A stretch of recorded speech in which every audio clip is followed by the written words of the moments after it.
Mike's going to talk about deepfakes, the internet, something about Berlin. I didn't actually read the title when it was in front of me on today's Not So Critical update.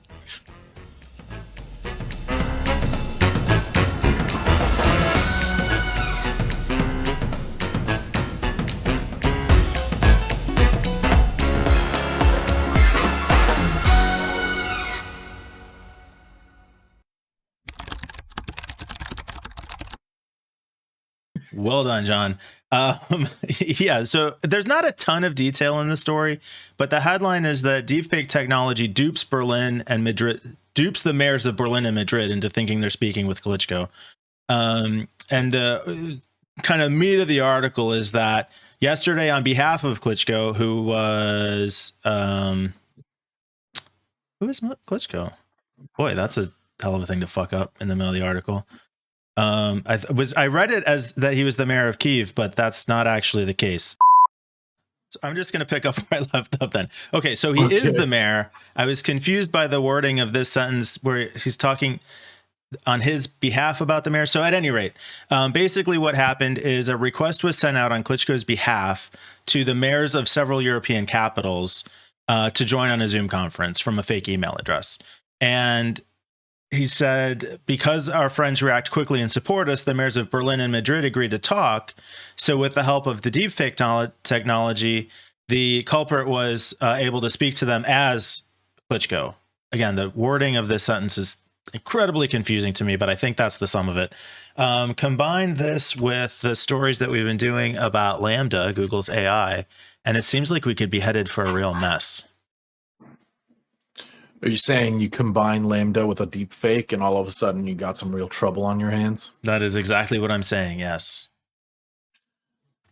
I'd love to see it. Maybe that's what Blake Lemoine is, a deep fake of Lambda. Run by Lambda. And little do we know, Blake's smart toaster got him in the strings.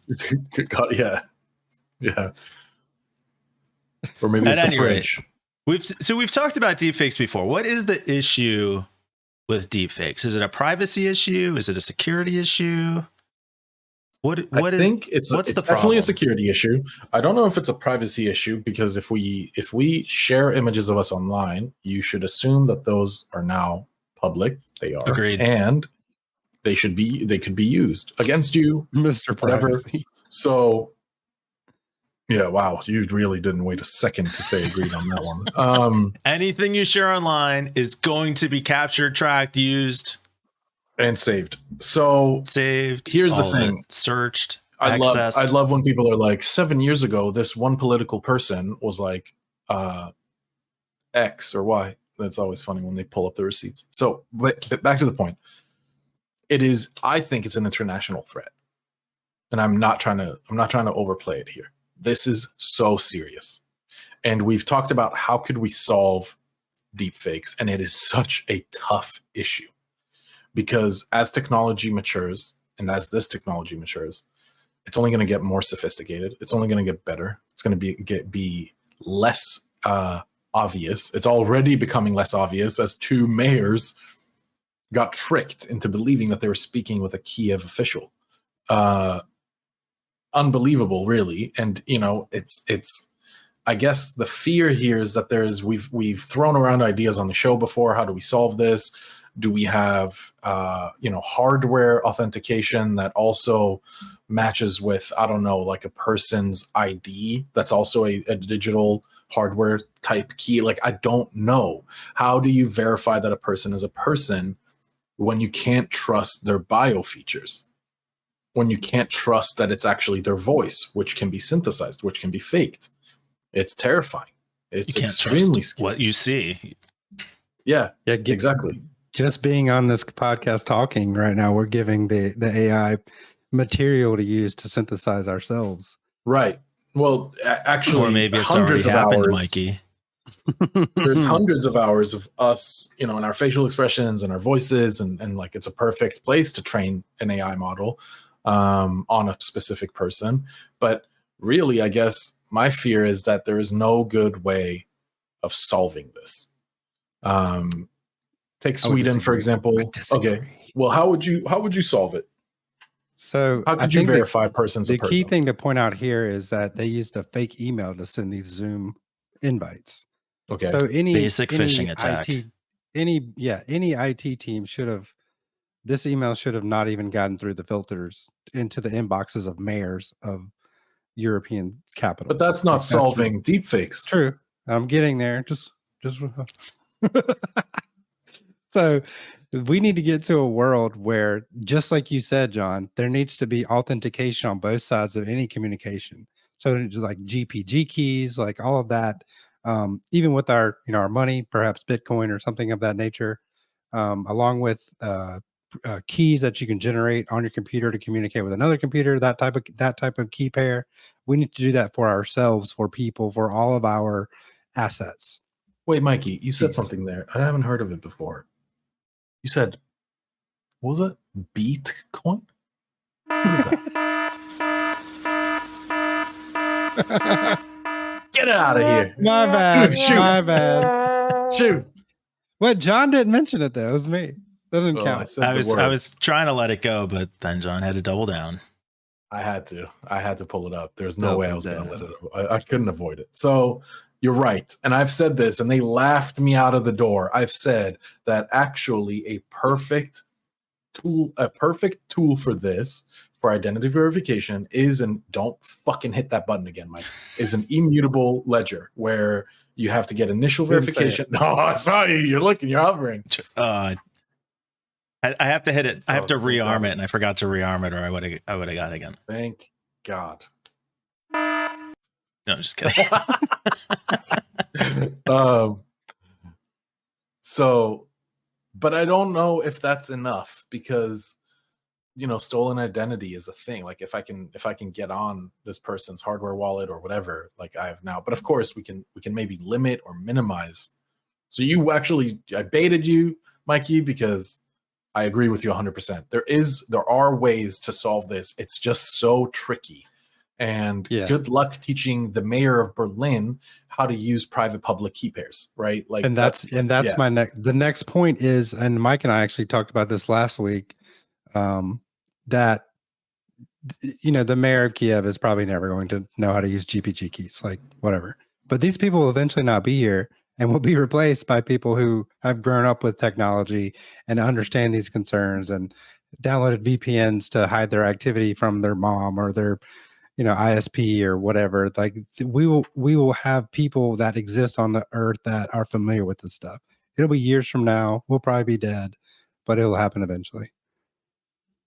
But it still won't be everyone. So like if we're talking about doing this for public figures, politicians, world leaders, that's one thing.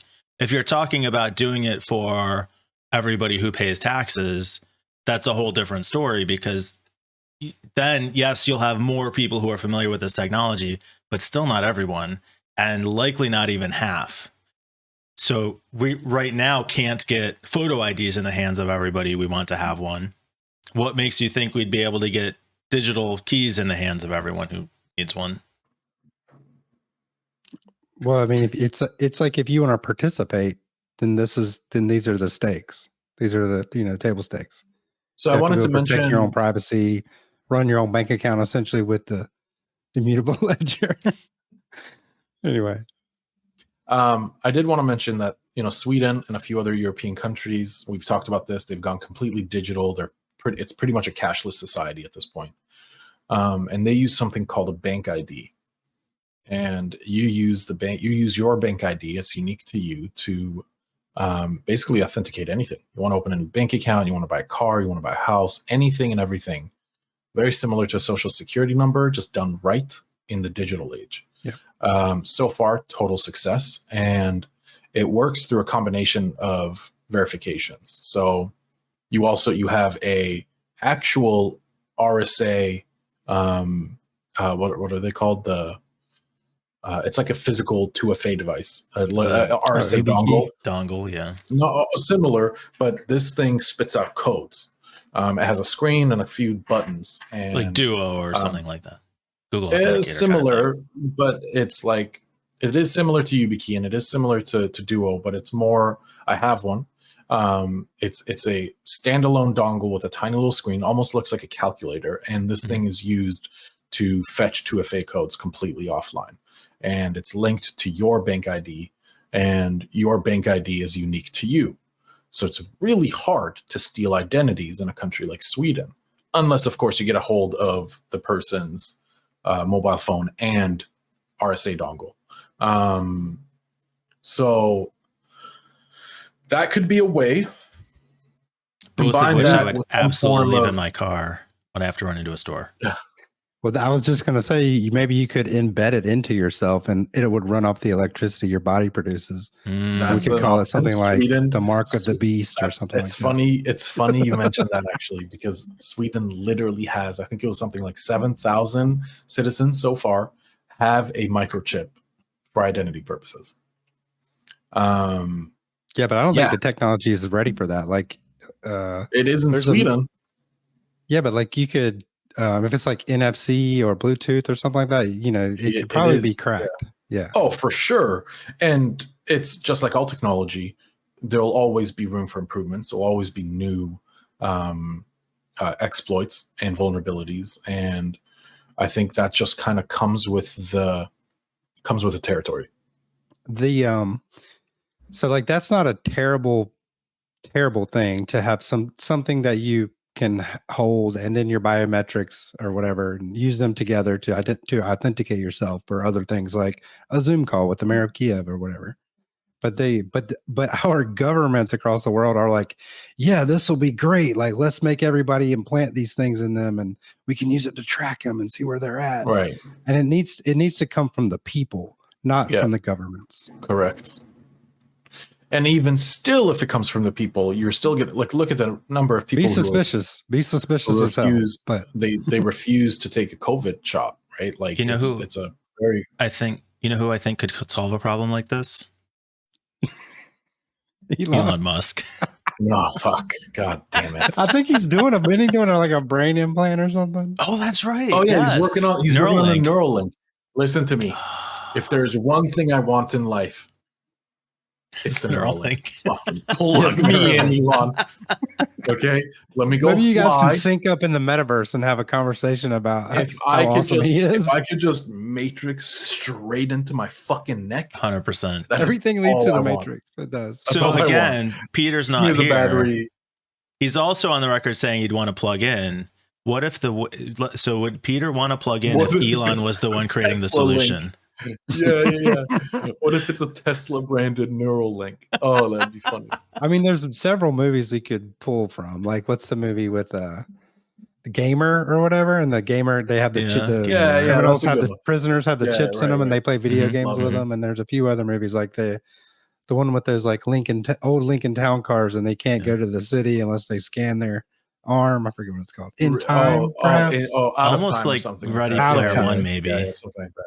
Yeah, Well, Ready Player One. But Ready Player One isn't plug-in. Yeah, right? it's a little bit still- different. Like a It's still VR. Yeah, The one media that did it is The Matrix and an anime called Sword Art Online. You wear a helmet, it interrupts and hijacks your complete neural activity, and basically you lie on your bed while you're connected digitally to a different in world. your brain, and it fires neurons like you're actually doing stuff. Right, What was exactly. So the it Asimov feels like series things are on happening. Apple TV? Foundation. They had neural So good. connections Oh, to the yeah. ships. Foundation. I think they did a really good job on the show. I hope I'm dead before all this happens, because I don't know what I would decide. I don't think so. I think we're closer. I think we're a breakthrough away. They've already figured out how to control things. So there's a demo where you wear like 30 or 50 electrodes on your head. But to You're come wearing a full VR circle, so now you can plug damn. into I this wasn't virtual talking, world. Mike. Oh, sorry. No, it's fine. It's fine. It's over. To come full circle, what? To tie it back to the deepfake story that we started with, Oh, right. if you're in a deepfakes. virtual world Right. plugged in, how do you know that the people you're talking to are actually who you're talking to? Well, then I think it would be even easier to run a ID of that person. Yeah, because you and I, we've had, we've butted heads about this before. In this virtual world, you would be anonymous if you choose to be, if that's allowed. And how do you know that you're not talking to some 45-year-old, dude and you're 15, right? That's a big problem. So there are ways to verify. You could verify your identity and say, I am truly who I say I am.